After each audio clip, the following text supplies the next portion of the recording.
WW3 news. I think things in Central Europe are heating up after incursions of Russian drones, which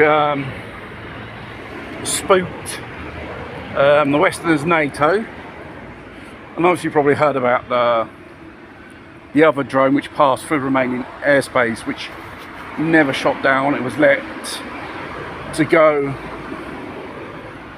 on its pathway. Obviously there's a build-up of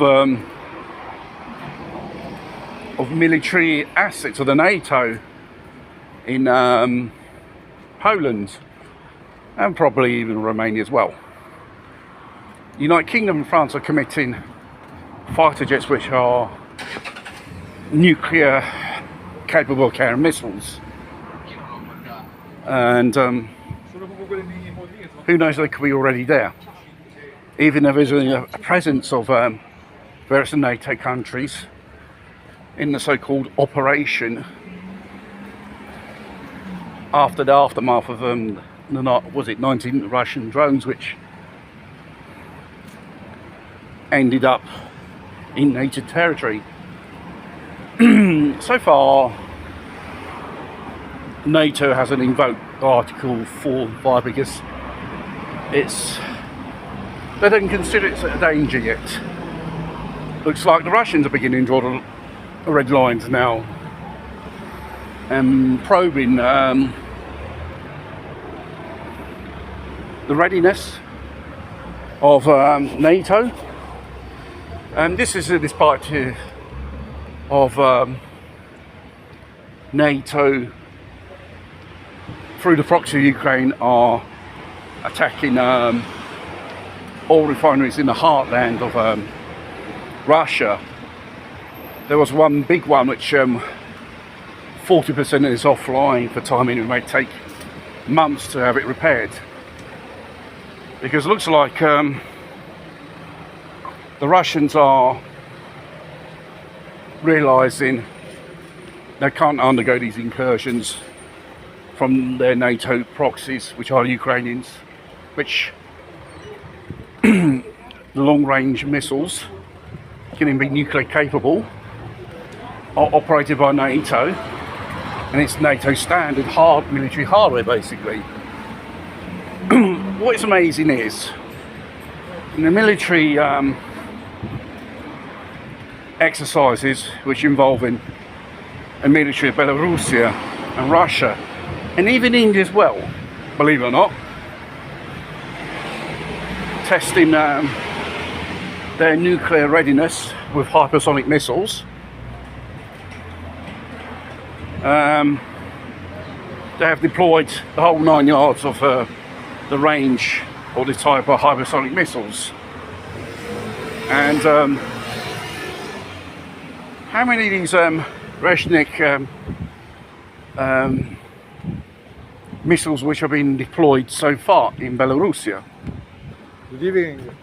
And we're talking about 200, 300 of these mobile units. They're practically,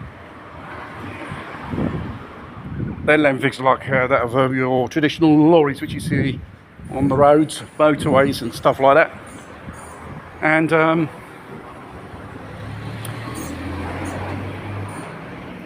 you know,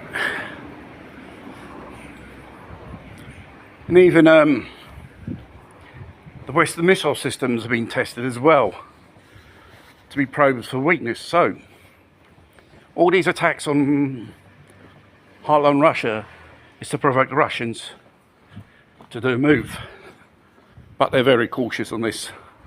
They probably won't retaliate in some way until they're not pushed far enough.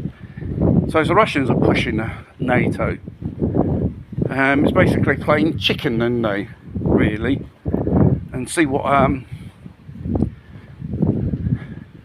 who dares the other basically.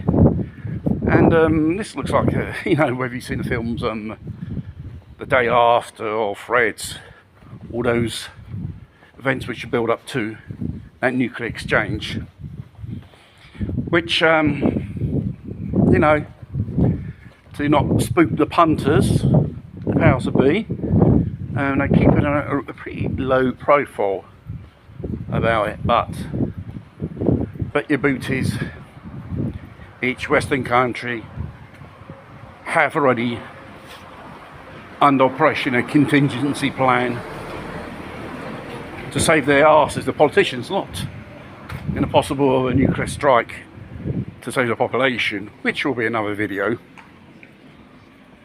And the capacity, the capability and the speed of these hypersonic missiles, we're talking about Mark 11, Mark 13 speeds, and if Russians get pushed far enough, how would they retaliate? You know, now and then in the West, with civilian or military infrastructures, they get attacked, and they get under attack by cyber attacks from some unknown foreign powers. They presumably, which they call it the Evil Alliance: China, Russia, Iran, and North Korea.